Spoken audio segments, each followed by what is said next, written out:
We are live. We are live. Hello. How are you, everyone? Welcome to Real Magic Review. Sorry, it's a very unprofessional way to start, isn't it? Because I start and then I'm kind of like, I'm looking at the screen trying to sort it out. Welcome to Real Magic Review. My name is Steve Faulkner. This is the what I've been messing around with at the weekend magic show, which is basically me chatting about what I've been doing without the pressure of having to do a proper review. So let's do this.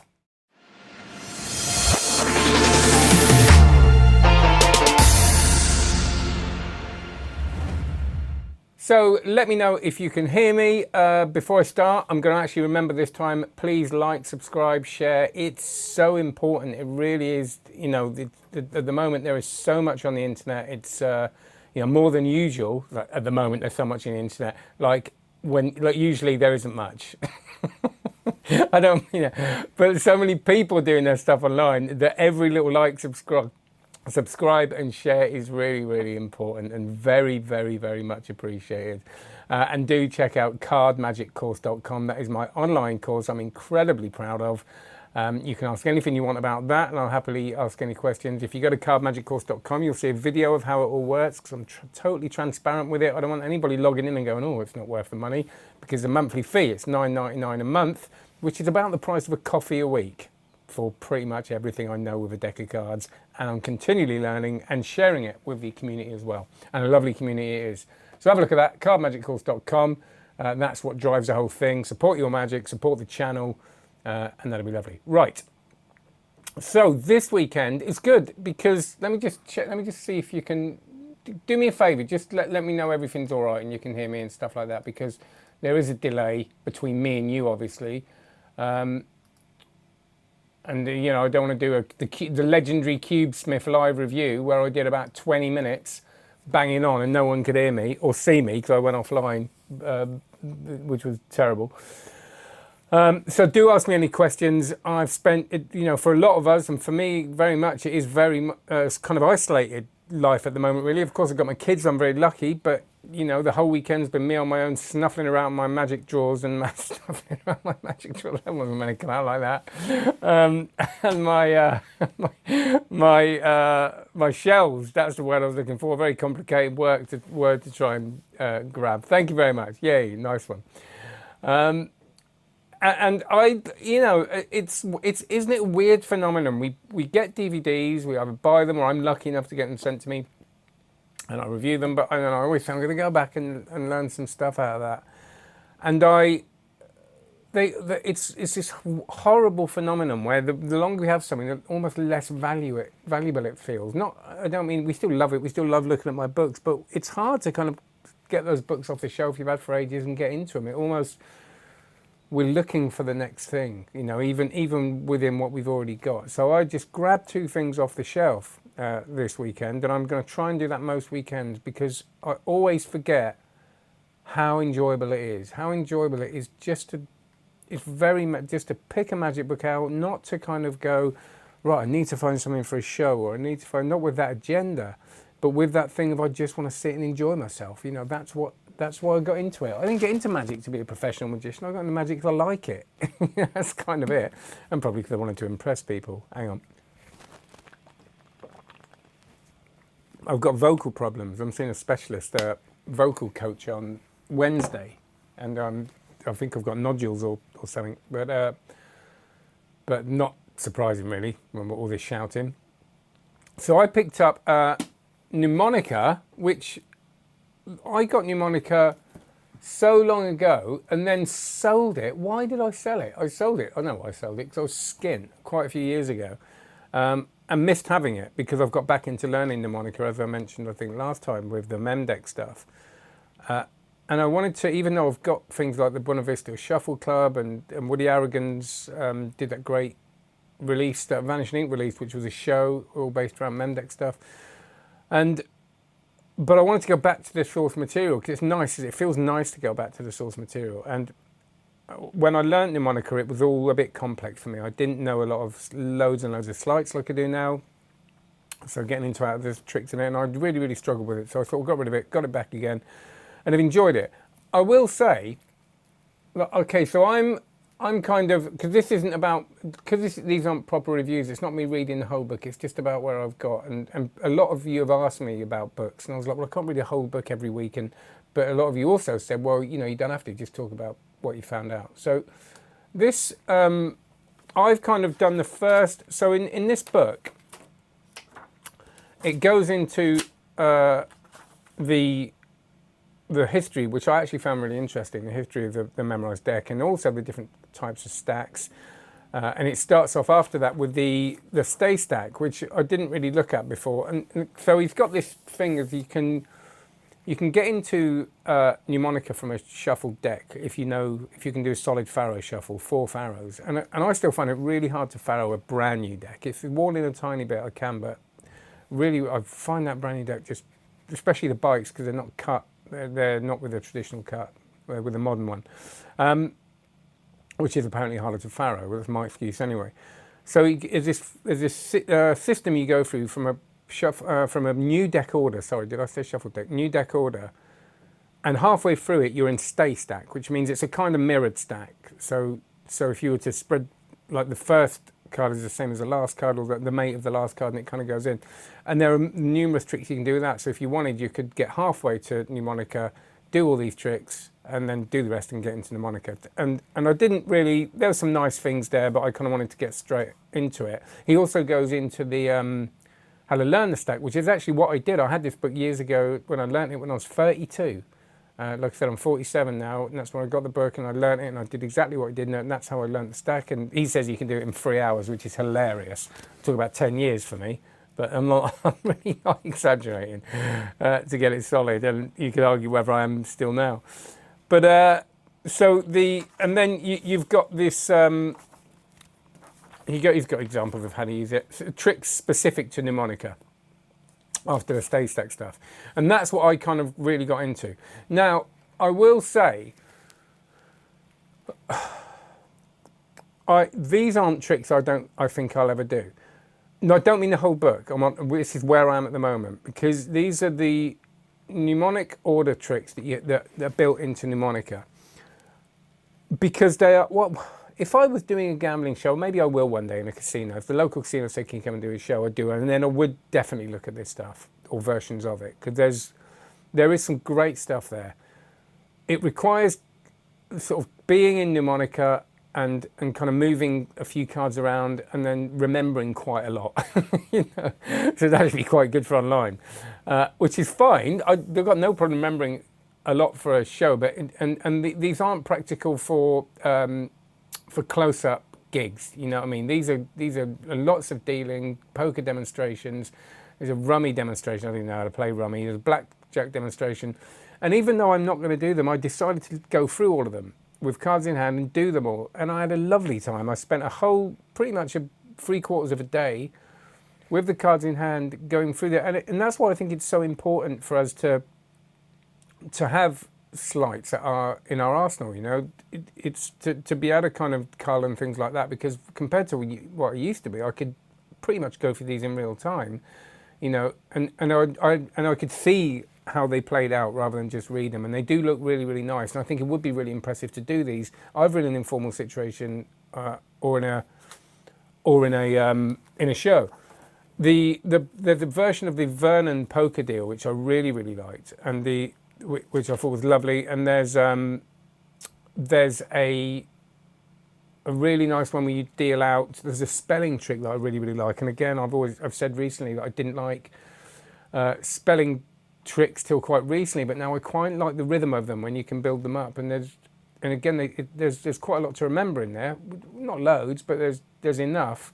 But I think to do it with this stack would be quite good, because you can spread the cards, you know, you can full shuffle or whatever, and I think that it felt good going through these tricks.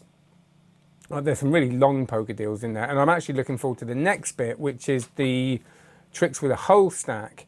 And he's got five classics: divination, any card at any number, which some stuff about false dealing. And what I have looked at, even though I've gone through these these tricks quickly. I'm going to carry on learning these and report back. But there's a great section at the back with the sleights that you will need, because part of the difficulty, I think, with Memdex stuff is to be able to kind of estimate where you're going to cut, and to also be able to kind of glimpse what you need to glimpse all whilst you're chatting and performing. And that's the thing I think I'm better at now. I used to be very poor at it, and I've actually enjoyed the other day, and I really suggest you do it. If you work with any kind of stacks, just practice spreading the cards and cutting them at where you know, spread through the cards and think, right, I think I'm at about, let's spread to the 4 of diamonds, and then see if you can just spread and cut and how far you away from it. And I think it feels really laborious, but when you've got some nice music on, it's quite a meditative thing to do. And that's what I'm getting into now, more kind of that feeling of, you know, cutting the pack and getting as close as I can, because that's where I think the really good stuff will work. And also I'm working on my maths, because the reason I can't do any card at any number is because I can't add and subtract that quickly while I'm under pressure. But I'm getting better. I am learning, again at the age of 47. I'm just going to say, before we go on to the next one, it took me 3 hours to memorize the stack, like he says in the book. Used all the methods. The singing one is all. Did it take you 3 hours? You must be genius. I can actually do it. What? Like you could do it properly? I found it like years. The singing one is awkward to say the least. I recorded a song. I recorded a song of me singing.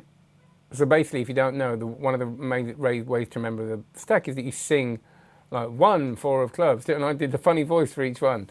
And I recorded it, and I recorded it. It was before iPhones were invented. I had an Ericsson little flip-up white phone. I loved it, and you put a SIM card in it, an SD, like a mini SD. It wasn't even an SD card. It was something else that you recorded onto, and it was a little plastic brick. It was. That was how long ago it was. The singing one is awkward. Yes, the drawing one is the one for me. Do you find Tamritz's style of writing is highly whimsical? I've found the Magic Way pretty flowery, sometimes hard to read. Yes, I do, Dave Anik. And check out Dave's show, ladies and gentlemen. He's doing virtual shows at the moment. Dave Anik, spelled A-L-N-W-I-C-K, if you're watching this later. His style of writing is difficult, and it is not detailed enough for me in parts. I have a feeling it's in the translation. I don't know, but I mean, he is very much like that, the poetic stuff, which I actually really enjoy reading. But it is not an easy book to learn from. There were times when I thought, if I didn't know this move anyway, I'd struggle to see that. What's the word I'm thinking of? I always try and think of words. They're not complex words at all. It presumes. I am actually not. I am quite good at words, honest. I did a review earlier, and it was the most ridiculous word that I couldn't remember.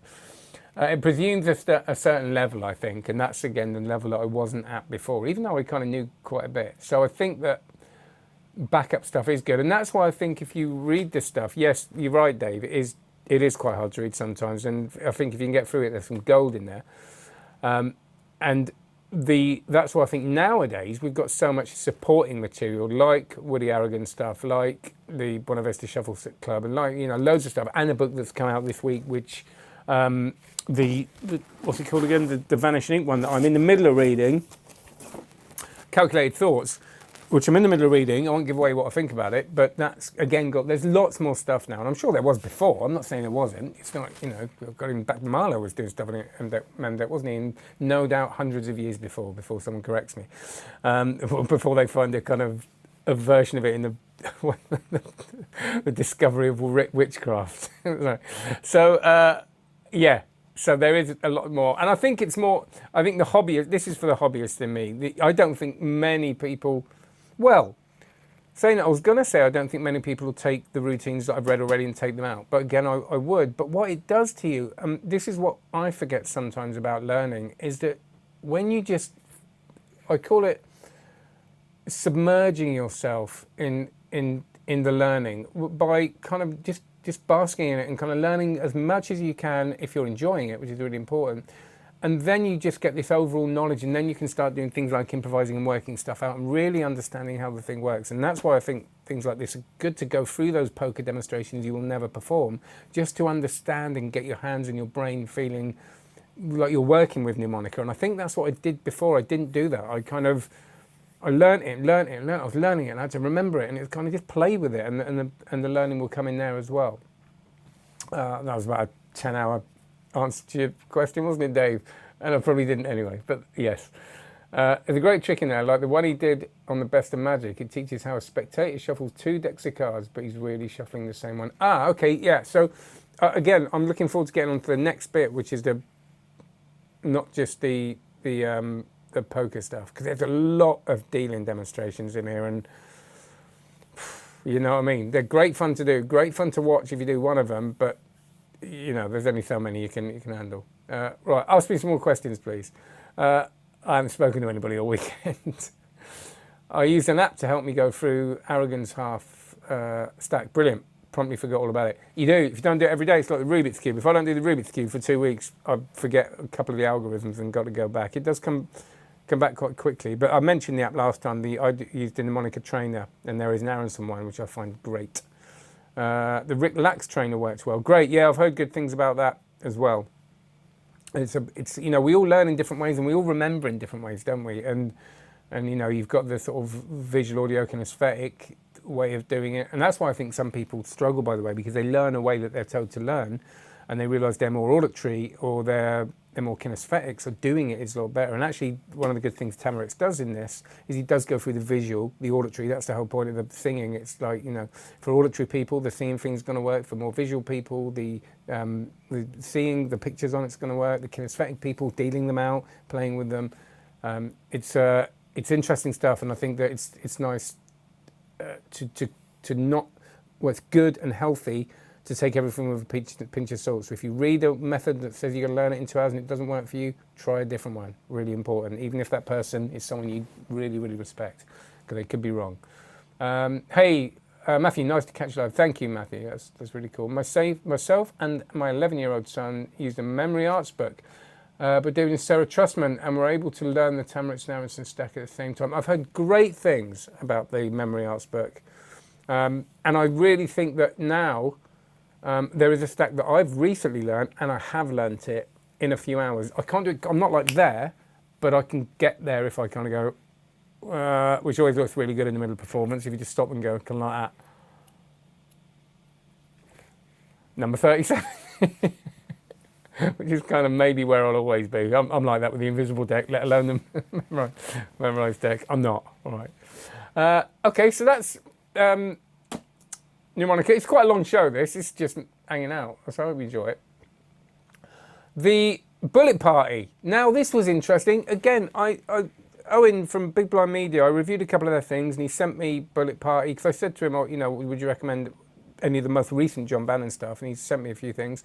Bullet Party's been out a long time. It's not a new thing, but it's kind of, I want to be polite, it's older John Bannon, isn't it? So we saw the young John, you know, it's not Impossibilia John Bannon, it's later John Bannon. That's all I'm going to say. So, and I've just grabbed it off the shelf. I just come out and grab it. And I didn't feel like grabbing it, because I've had it for ages. When you, like I said before, when you've had stuff for ages, it becomes boring, doesn't it? No. But Bullet Party's good. I like this. This is the first one that I and I don't know this, but that I sort of heard of his later releases. I think this might be the first one with Big Blind Media. I'm not sure. But I'm a real packet trick junkie. I do love a packet trick. I think they're great, and I think they play well as well. I think we, as magicians, we think all the gambling stuff's cool sometimes, but the packet tricks play really well. They're visual, they're nice, there's only a few cards, they're easy to follow. Well, not all of them, but some of them. And I've done the first DVD of this, because I just put it in, didn't really look at what I was doing, watched it all and thought that was good. And then on the way out this morning, I went, oh, there's another one, because I hadn't read it or anything. So the first DVD I've done, and the lovely thing about it is, again, I do really think there's so much value in knowing quite a lot of sleights. Because I'm at a point now which is lovely, and I'm not boasting, it's because I'm old and I've been doing it ages. And I've got the card course, which I had to learn so much for, back in the day. it's nice to be able to learn in real time, isn't it? It's nice to be able to, as they're showing you, do it and then go, I can do that now. And then the work is just in presentation and remembering it. And all of these tricks, I think, are within scope of most people. You know, most people that call themselves card magicians. Double lift, you know, like a bit of a cull maybe. There's a thing that's similar to a convincing control. But they were all really solid tricks. And there's a poker demonstration, which is called, something about a shit boat in it. What's it called? Riverboat Poker. You know, really, really simple, almost self-working, these tricks that just look, God, you can argue that they're just as good as the Slighty ones a lot of the time, because he's very good, I think, at seeing it from what the spectator sees and simplifying it when it can be simplified and not having to kind of show his chops, which he's clearly got. You know, John Bannon knows his stuff. So the tricks on this were Bullet Party, which is a really nice packet trick, very similar to sort of Alex Elmsley's original 4-card trick, with some nice kind of reveals on it. I think you could take it and there's kind of a gag written into it, and those sort of gags don't work for me, not because they're bad, because, you know, it's got, you know, the sort of things where you turn over a card and it says there's another card, and on the back it says another card, you know.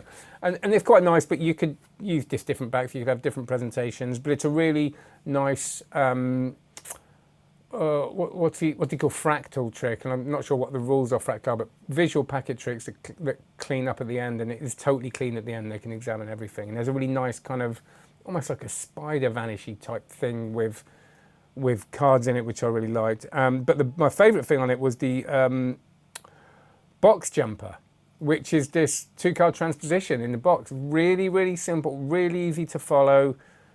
Something that most people could do very, very quickly, and it just reminds you of those tricks you kind of saw when you were getting into Magic, that something you just went, that's great, it just solid stuff. So I liked it. It's got an ace, a nice ace, spectator cuts the aces in it as well, and it's he's just in the weirdest place. He's doing all these tricks when there's some live trick, there's some studio stuff, and he's got special guests in there. Dave Solomon's in there with him, and James Wentz in there. You know, the Big Blind Media have got their kind of tribe, haven't they? Which is really nice. So they're all kind of turning up, and it's good. But it's funny that he's kind of doing these tricks in like this indoor gym, which I just think is the weirdest place to do magic tricks. You know, with John Bannon sitting there, not in gym equipment, sitting with a kind of weight drink, but you know, works. But it's funny. But that's what I kind of like about it. So Richard Sanders has a really cool packet tricks with stickmen. Do I know that one? Don't know. But yeah, he's got the ace, just called ace, isn't it? That trick that he released, which is great. Anything Richard Sanders is good, isn't it? Keep going back to the same books, DVDs. What do you do? Do you do the same? Yeah, from Ezekiel. I'm always reading Eugene Berger, Tommy Wonder, Darwin Ortiz, and Dominic de Vouvier. Yeah, so I did say that right, didn't I? De Vouvier. Yes, yeah, that's the point. That's kind of why I'm doing this, really. I'm using you to make me go and not do that, because I think the problem is I get a bit kind of, when I pick up a book, I've got to read it all. I've got to read the whole, and obviously to review it I do, but to just read, I've got to, there's no point if it's a massive book. And now I'm kind of going, well, I've done half of that, done a load of that. Even if I didn't go back to it all, I've kind of learned loads more stuff this weekend. I know more stuff. I feel like a better card magician because I have more, you know, I can have conversations around stuff that I couldn't before. And I think it's really important to me. I've got a course, I teach card magic. So, and there's still huge gaps, you know, in my magic. You know, I haven't looked at Marlowe much. So maybe next weekend it's time to get a few Marlowe books out. Only the sort of the standards that everybody knows, but you know, we can't know everything, can we? So I think that it takes a lot. It took a lot for me to get Bullet Party out, not because I thought it was going to be bad, just because, like I said, I've got new books and new stuff. It's like, no, get it out, put it in. Don't think of just watch it. And I really, really enjoyed it. I really enjoyed sitting there with both of these things, and had a lovely time. David Acker also had a packet trick with Stickman. Yeah, David Acker's got loads of that. And I'm saying Acker always feels wrong, but apparently it is, because Bob Sheets knows him, and he said it was David Acker once. So if I'm wrong, blame him. Again, any questions? It doesn't have to be just about this. Let me know. And the other thing I wanted to mention, because I did mention it last week, but I'd only watched one of them, is the Eric Jones Vanishing Lecture, which I've watched all of them now. So I was a week behind, so I watched last week's this week, and then I watched a live one last night, and I just again had a really nice time, because I suggest you try and do these things live when you can, because it kind of makes you do it. Because last night I was nearly, I just want to watch a film, but I really enjoyed it. I've written down, the first week was quite basics, which was nice. You know, I always like going back to basics. And then he had this thing, when he's going to up it. He said, we're going to up it now a bit. And he did some lovely coin stuff, which some of it was really challenging. Not as challenging as that it looks, some of it. There's a thing called the O'Farrell grip. I think it was the O'Farrell grip, where it's a brilliant, and I'm so tempted to do it for you now, but I don't want to, because if I don't get it right, I'll expose it, and that's no good, is it? But it's basically like the JW grip, but different, but you can show your hands just really, like, just open. It's just amazing. And because I could do the JW grip, it's not that far away from it, so stuff like that, which he's known for, that really lovely, the Enigma move, or this thing where you can show, it just looks like your hand's empty, and it's such a simple idea, but just looks really, really effective. Allure, which is this thing where you can show your hands empty, like sort of empty like that, and there's a coin in there. Is Mirage Etoile, which is a beautiful free fly. He's very good at free fly. Is a hard one, isn't it? Because it can look really iffy, and he's again look at kind of almost simplifying it really, and cutting out that gag at the end where you go, you know, do you want to see it go, and you put it in your other hand, which I actually still do sometimes. I think I've actually got genuine laughs out of that if you do it in a really serious way. But that was great. A really nice copper silver transposition in your hands, which again is less confusing. It's just really clear. Again, all just slight base, no gimmicks. And I thought just really, really lovely stuff. He did card stuff. There's loads of other good card stuff as well. He did some card stuff last night, and I was a bit like, oh, cards again. But really nice. I love a bit of flourishy Dan and Dave style type thing, you know, tricks that are kind of practical but just look really cool. And he did some really, really lovely stuff. He'd done an amazing, and it wasn't even that flourishy, using the flippant move, a 2-card transposition in a box, which looked brilliant. The idea of doing a flippant move with the box above it and then the card ending up in the box just looked absolutely brilliant. And he'd done his Cabal, which is a collector's in a box as well, which really, really strong stuff. Again, challenging but streamlined, you know, not kind of really over confusing, and so you don't know what's going on. Very, you know, you can tell he performs the stuff. He did this Eclipse as well. Yeah, that's fiddly. He's got a one-handed switch of a card, which again isn't very practical. It's a bit magician-y for me, meaning that I probably wouldn't do it at a gig that would not that practical. But it was really fun to try and learn. But he introduced his gimmick, which is very easy to make, which is called Twisted, I think it's called, yeah. And he did an ace assembly that he does for Zoom shows, and it was really magical. Used a very simple gimmick, really easy to construct, goes through how to make it, but you can buy it, I think, on Penguin or Illusionist, not sure which, called Twisted, but just a really lovely, clean way of doing an ace assembly. Again, no confusion. The aces just vanish, actually go from 4 to 3, rather than in McDonald's aces where there's the same amount of cards, but they turn into different cards. And each vanish gets more and more magical, and he has them on these stands. You could do it in glasses, but that was the thing from yesterday. I thought, right, that, and the card in box transposition, the Cabal, where the things, and actually all of it. I wanted to learn all of it, but that's what I did. So let's have a look. Hey, Magic Corner, how you doing? Hey, Fiddling Johnny, how are you doing as well? Putting a little work in each day with the Mnemonica stuff. Yeah, that's the key, isn't it? Daily practice. I always sometimes feel, I'm going to do all day, and that'll be great, and then I don't go back to it for 3 weeks, and I've forgotten it. So have you ever had that, when you just spent hours on something, and then if you need 3 days, you just can't? God, I'm like that with anything at the moment, though. Even if I watch a DVD series, if I don't watch, I've got to keep going back. The Game of Thrones, reading Game of Thrones was a nightmare. When you get older, try and read Game of Thrones. Each time you start a new book, you've got to go back and read off the other one. So yes, I'm saying that for a reason, because it's that constant daily thing. I've committed myself to 2021 really getting into Mnemonica. Me too, really, and just doing that stack, getting that stack to work better. Yeah, I think it's a great idea, just, you know, because I had this idea over the weekend. I know what I'm going to do. I'm going to learn Aronson so I can know all of them. And it's just like, you don't have to do that, Steve. You know enough, I think. What's your favourite EDC magic tricks? Oh, I'm going to embarrass myself. What do you mean EDC? What does that mean? EDC. EDC. That's probably something that everybody says that I don't know, isn't it? Answer that one. Them. What's your favourite EDC magic tricks?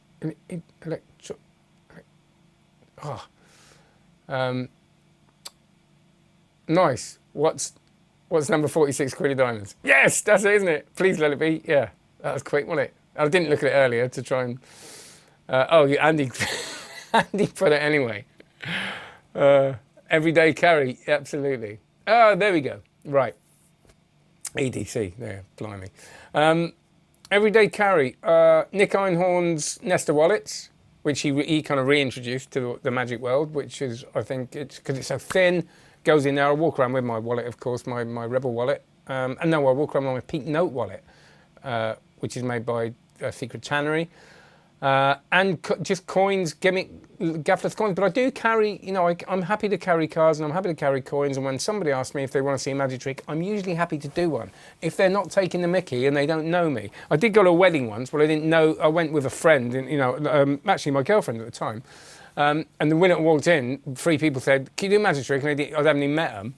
And I kind of went, "No, that's kind of taking the mickey, innit?" But, you know, when people do it, people you know, and they go, "Look, you know, can we see something?" I think it's fine. It's kind of what I got into it a little bit, to share it. You know, it's not going to, no, you're not paying me. I went to a christening once, and with the same person, actually. There's no correlation there. And I turned up at it's a similar situation, but someone asked me, I'm not lying, someone asked me to work the tables. Like, can you do all the tables? Can you go around all the tables and do some magic trick? And there are about 45 tables there. And I'm like, no. It's really awkward, isn't it? Because you don't want to make a bad impression if it's people you don't know. But, yeah, so I think, everyday carry. And, of course, on your apps now, I'm putting a review of an app out tonight. I think I'll put it out. And that's, maybe tomorrow, but that's really good. I thought it was going to not be good, and then it is good. There you go. It's Cryptic Steve. It's like Shakespeare, isn't it, on here? So, yeah, there's great apps now. I mean, Wikitest, who needs to get anything out? It's just wonderful, isn't it? And things like Cubesmith. I love doing stuff like that if I can. Socially, I'll definitely, because all this stuff I've learned in lockdown, a lot of this. Stranger, wow, what a great trick that is, and great fun to do and be a stranger, and just a very smiley trick. When you do that trick, everybody smiles. It's just funny and it's different.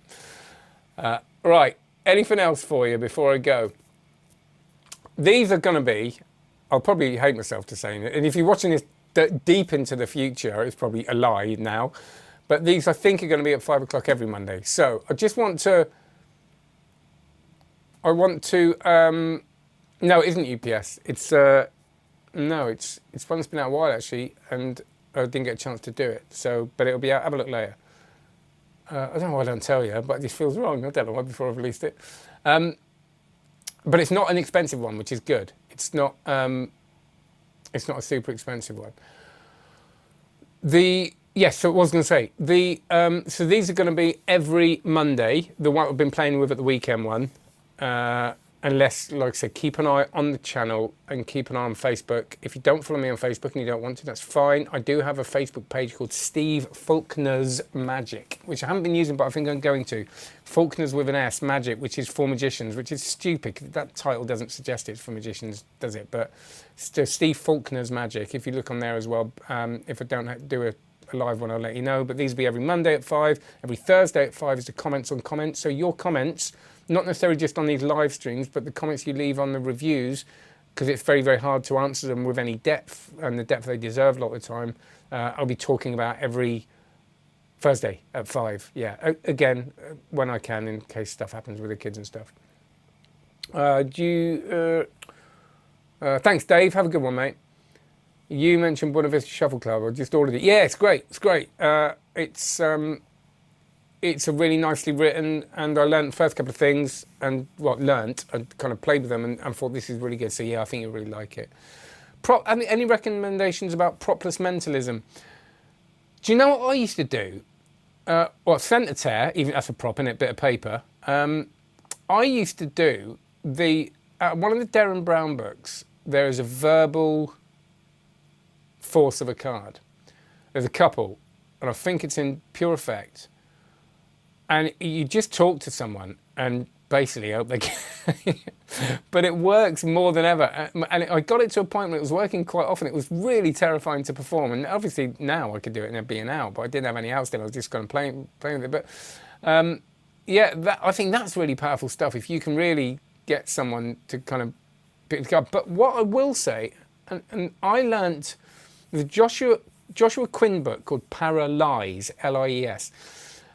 And there's an equivoque in there, and I performed that. I think I've said it before. I performed it at not a magic convention, an NLP convention, a communications convention, and it stormed. And I did it, and every time I did this equivoque, it utterly killed. And I was really surprised at it, because for magicians, once we know equivoque, we go, oh, it's going to be obvious, but it really got people, and they were fascinated. And I think even if they kind of thought, well, it must have been what he said, it still was like, that's amazing. You got down to this one card and I totally didn't see. So I think a really good equivocate, equivoke, depending who you are, getting down to one card or learning something like that can be really powerful. There is, if I remember rightly, I think there's also a very good one in David Regal's Approaching Magic book, this first of these big books. I know he's got lots of books, but the two last massive ones that came out in the last sort of 10 years. And Approaching Magic probably was about 10 years ago, actually. But I think there's a big equivoque in there where you talk down to the first card. But I'd recommend something like that. Does anybody use Dennis Bare's Finding the Way Home? No, from the Handcrafted Card Magic. No, I want those books. I haven't got them, and I'm not happy about it. By using an effect that starts in one stack and finishes in another. No, wow. Oh, don't make me buy someone else, Scott, Jerem, depending on how you pronounce it. Oh, now you've got me. You've put a little seed into my head that I need those books now, haven't you? Do anyone use Dennis Bare's Finding the Way Home? Oh, God, I'm reading the same one. Anyway, let's read another one. Anyone use Dennis Bare's Finding the Way? Anyone use Dennis Bare's Finding the Way? No, silly boy. I watched Decode by Morgan & West with a friend, and we can do so many things on the go. That's so satisfying. I bet it is. I bet that's amazing to be able to find someone to do something with that would just be brilliant. I haven't got that thing. The app iThump. I use Toxic Plus, which you get with iThump from Ian Pigeon. Yeah, it is Ian Pigeon. Yeah, from great app. But I can't wait to do iThump as well, which is great if you've got someone with you. But that must be brilliant. So thanks, Matthew, or Matthew, depending on how you... I need to buy them. Oh, I thought you were telling me I need to buy them. They're so good and they've given me many ideas. Do you know what I just got? Because it was niggling at me for ages. I got the rest of the Ascanio books. Four Ascanio books. I've had one of them for ages, but I've got the other 3. I couldn't afford it, but I wanted to treat myself because I was sad. And I couldn't believe it. They're made by the same people. They obviously haven't got magicians in mind, because they've got 4. They're all different sizes. They're different sizes on the shelf. It's tremendously upsetting, because you can see they're not very neat, my shelves at the moment. But I like things to be in the same size. And the fact that there's 4 Ascanio books, all different heights, is pretty much keeping me up at night. Yeah, I think Fiddling Johnny. Yeah. Check out his channel, by the way, Fiddling Johnny. That is the lovely beauty of Equivoke. You've done well. It is under text, but I think it is. It's just great. And he goes into why he uses certain phrases, and the phrasing is really important, isn't it? It's a good lesson in scripting. Work of Pitt Hartley, an excellent tool. I've got his book. I don't have to buy that by next week. So there you go. That was nice. I enjoyed talking to you. Thanks for coming. It really does brighten me up. You know, I'm not an unhappy person at the moment. I'm very happy, but it's really nice when to be able to talk about. You know, Blackpool's just been, and we talk about magic there, and haven't been able to do that. And I still feel quite new to Blackpool because I had my wilderness years where I didn't do any magic, and then came back to it, and it was a very new thing for me. And this lovely community I'm now aware of how lovely this community is, and you know, look at how supportive you all are. So what I will say is, when you watch the reviews, I noticed the other day what I do is sometimes I'll watch reviews, like film reviews of films I'm interested in. But I found my favourite, I'm a big film head, and I found my favourite films by actually watching reviews of films or listening to reviews that I don't know anything about, and God, that sounds really interesting. So what I was saying, if I do release a review of kind of something that's lesser known, do watch it, because you might find a little hidden treasure, because there are people releasing stuff that don't get the sort of big organisations behind them that are releasing some phenomenal stuff. Again, some of my favourite films are low-budget independent releases. So I think, you know, to support, don't just watch the big ones. Do that as well, because then I'll get sent more. But do watch the independent releases, because I do talk about other stuff as well within that. So thanks, everyone. Listen, have a great one. I'll be here Thursday at 5, life permitting. And just stay safe, and thanks for your support. Be kind to each other. Be lovely on the forums, and I'll see you soon. Take care.